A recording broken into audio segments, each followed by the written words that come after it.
मित्रों नमस्कार। आज मेरे वीडियो का विषय है मूर्ति पर पुष्प चढ़ाना पुण्य है अथवा पाप, या हम ये कहें फूल तोड़ना पुण्य है अथवा पाप। आप ये सुन करके लगेगा कि आप इसका इससे क्या तात्पर्य है, क्योंकि इतिहास में तो ये बात नहीं पढ़ाई जाती, किंतु इतिहास जो है सभी कुछ सभ्यता संस्कृति सबको लेके चलता है। और ये जो विचार कि मूर्ति पर पुष्प चढ़ाना पुण्य है या पाप, ये कहाँ से मेरे दिमाग में आया। जैसा मैं अपने बारे में परिचय देता रहता हूँ, आपको पता है, विदित है ठीक से, कि मैंने आर्य समाज और स्वामी दयानंद सरस्वती पर शोध कार्य किया है। शोध कार्य के दौरान ही उनके जो लेखन है उसको पढ़ने का अवसर अधिक मिला। मोटे तौर पर तो मुझे जानकारी पहले भी थी, तो उसमें स्वामी दयानंद सरस्वती जी ने इस पर विचार किया है। और मैं उन्हीं के विचार से ये बात शुरू करता हूँ कि किस तरह से ये पुष्प चढ़ाना या पुष्प अर्पित करना मूर्ति पर उचित है या अनुचित, उनके अनुसार। मैं अपनी तरफ से नहीं कह रहा, स्वामी दयानंद सरस्वती जी ने क्या माना वो मैं बता रहा हूँ। स्वामी दयानंद सरस्वती ने स्पष्ट तौर पर अपने सत्यार्थ प्रकाश में लिखा है, उन्होंने कहा है कि ईश्वर ने पुष्प जैसा खुशबूदार पदार्थ हवा और पानी को शुद्ध करने के लिए तथा बीमारियों को रोकने के लिए सृजित किया है। उनकी अपनी समझ थी कि जो पुष्प है उसका जो शुद्ध जो उद्देश्य, जो ईश्वर ने पुष्प को सृजित किया, पुष्प को बनाया, उसके पीछे था इससे हवा पानी शुद्ध होती है, साथ ही साथ बीमारियों को रोकने में ये सहायक होता है, इसकी खुशबू। आगे वो लिखते हैं, यदि पुजारी फूल को नहीं तोड़ता है तो शुद्धिकरण की प्रक्रिया अनिश्चित काल तक, लंबे समय तक जारी रह सकती है। हवा और पानी को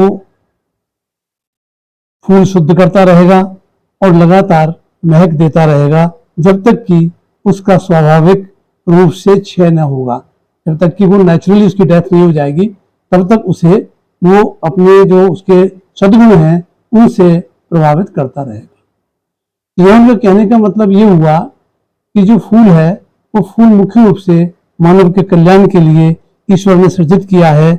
और उसे तोड़ करके वो आगे ये भी लिखते हैं कि किंतु यदि पूजा करने वाले उसके उपयोगी जीवन से वंचित नहीं करें तो ये और ज्यादा सुखदायी हो सकता है। तो उनका यह कि जो प्रमुख गुण है वो फूल का है, शुद्धि करना, वातावरण में प्रदूषण को खत्म करना, जलवायु को शुद्ध करना।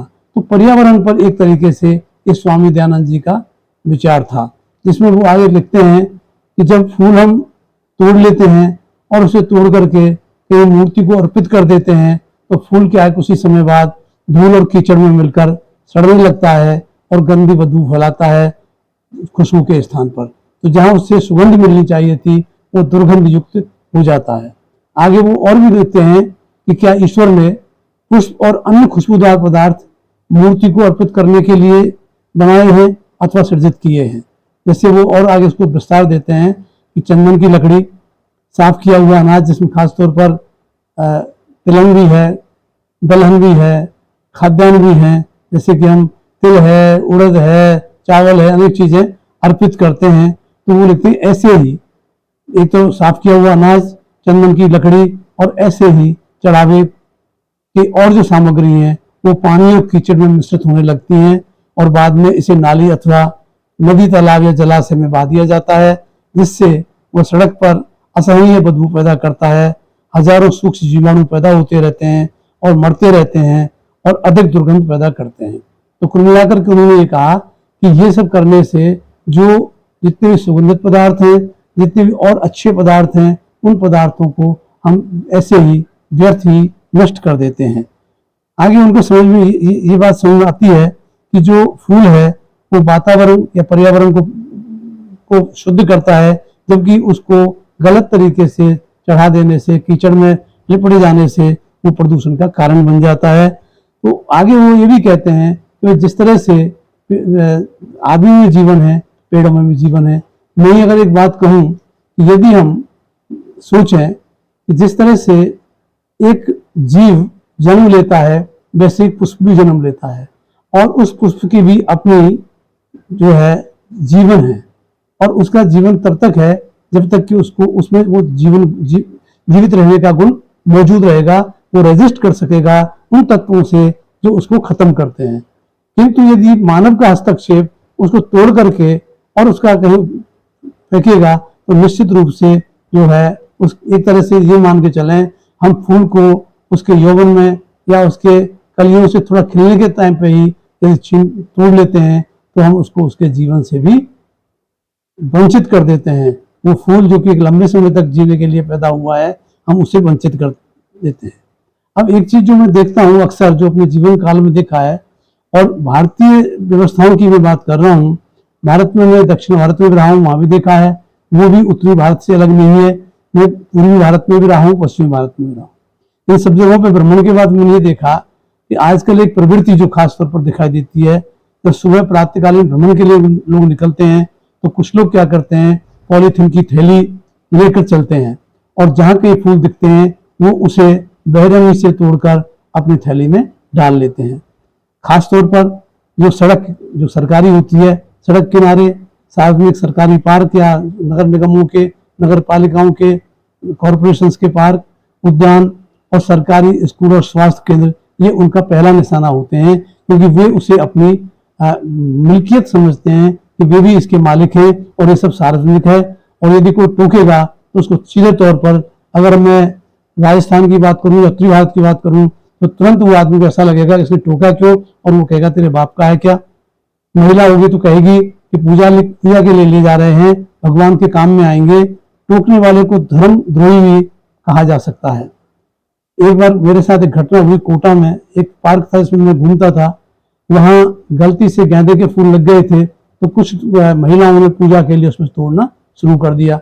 मुझे बहुत बुरा लग रहा था। तो एक बार मैंने एक महिला को हाथ जोड़ के बोला, माता जी आप इन फूलों का जीवन क्यों ले रही हैं, इनको जीने दो। तो वो एकदम उसमें जो है गुस्से में आई और उसमें फूल फेंक दिए, और फेंक करके उन्होंने मेरे को श्राप दिया कि तू भगवान के काम में हस्तक्षेप करता है, तेरा नाश होगा।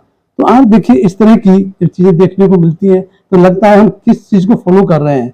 दूसरा जो निशाना बनता है, सबसे पहले तो सार्वजनिक जो उद्यान, पार्क, सड़क, इन जगहों पर जो फूल उगते हैं उनको तो वो लोग तोड़ते ही हैं। दूसरा निशाना होता है कि घरों के बाहर कॉलोनीज में जो लोगों ने अपने लोहे की रेलिंग वगैरह लगवा करके फूल पौधे खड़े कर लिए हैं, वो उनको तोड़ते हैं, उनको बड़ी बेरहमी से तोड़ते हैं। फूल के तोड़ने के साथ साथ पत्ती भी टूट जाती हैं, डालियां भी टूट जाती हैं, पेड़ को क्षति भी पहुंचती है, लेकिन उनको कोई फर्क नहीं पड़ता।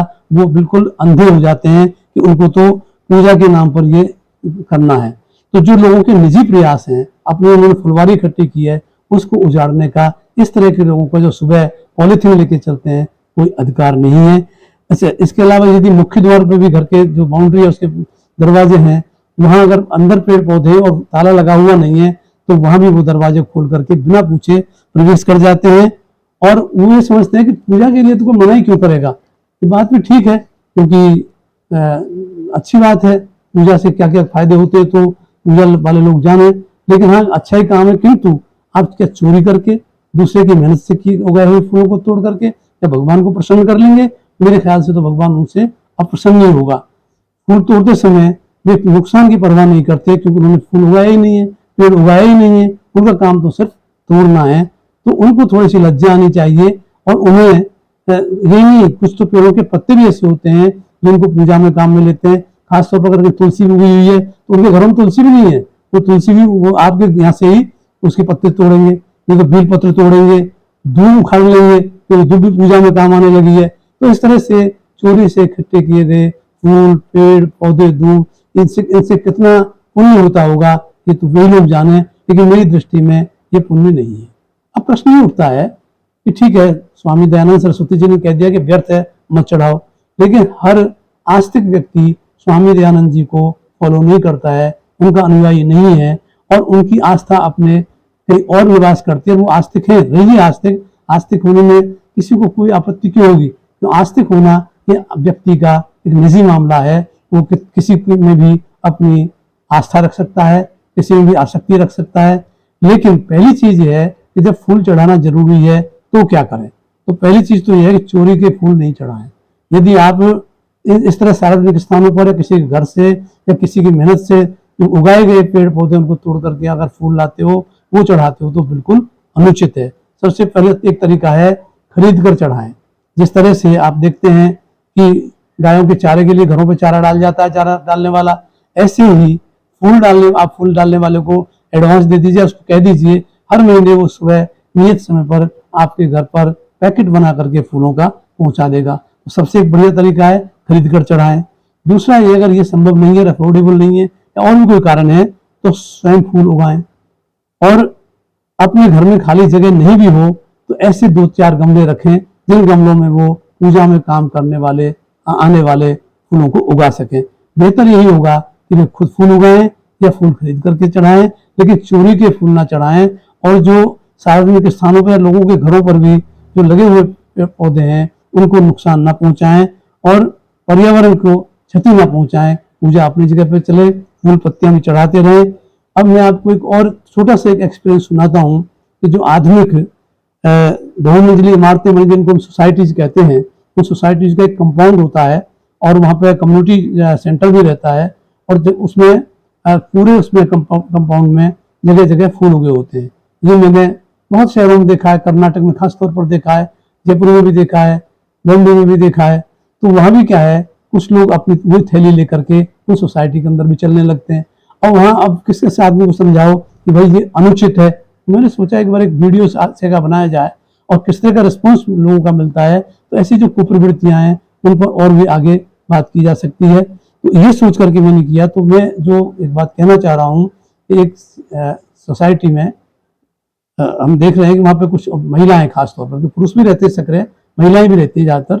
बच्चे और युवा फूल तोड़ने में कम रहते हैं, ज़्यादातर वृद्ध लोग इस काम में लग जाते हैं। वो देखते हैं भगवान का काम करो, उनको ये नहीं पता है फूल तोड़ करके तुम भगवान विरोधी कार्य कर रहे हो, भगवान का काम नहीं कर रहे हो। तो उस तरह से जो मैं कहना चाहूँ, तो वहाँ पे जो घूम रहे थे तो एक और व्यक्ति थे, वो मिले। मैंने उनको बोला, मैं ये क्या हो रहा है, देखो सोसाइटी में इस तरह से फूल तोड़े जा रहे हैं। तो उसने कहा, साहब ये हो ही रहा है, क्या करें। फिर उसने एक महिला को बोला कि बहन जी, आपको पता है ये जो फूल उग रहे हैं ये गटर के पानी से उगाए जाते हैं। तो महिला थोड़ा चौंकी, क्योंकि जो सोसाइटी में जो सीवर का पानी है उसको ट्रीट करके उद्यानों में काम में लिया ही जाता है।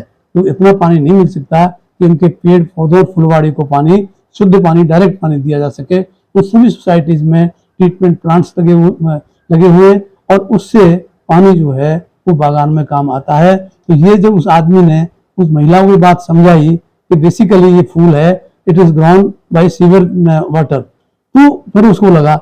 और उसके बाद कई लोगों ने छोड़ा। और एक मेरे नजदीकी व्यक्ति थे, वो कभी कभी कुछ फूल या दूब उखाड़ के लाते थे, वहीं से लेते थे। उन्होंने एक बार मेरे को कहा कि सर आपने मेरी आंखें खोल दी, आपने कहा कि ये तो सीवर के पानी से उगाई जाती है। तो मैंने तो पूछ लो मैनेजमेंट, सोसाइटी का जो भी मैनेजमेंट है वो आपको बता देगा कि कौन सा पानी यहाँ पे हो रहा है।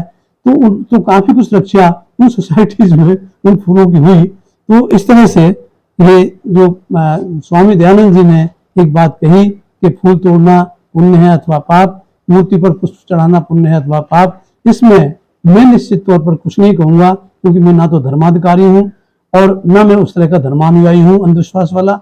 इसलिए मैं ये नहीं कहूंगा, ये व्यक्ति की अपनी आजादी है, वो किसे माने। लेकिन हाँ ये है कि वो प्रकृति को, पर्यावरण को क्षति नहीं पहुंचाए, यही हमारा आग्रह है। नमस्कार। फिर आएंगे एक नए ऐसी समस्या को लेकर के आपके सामने। नमस्कार।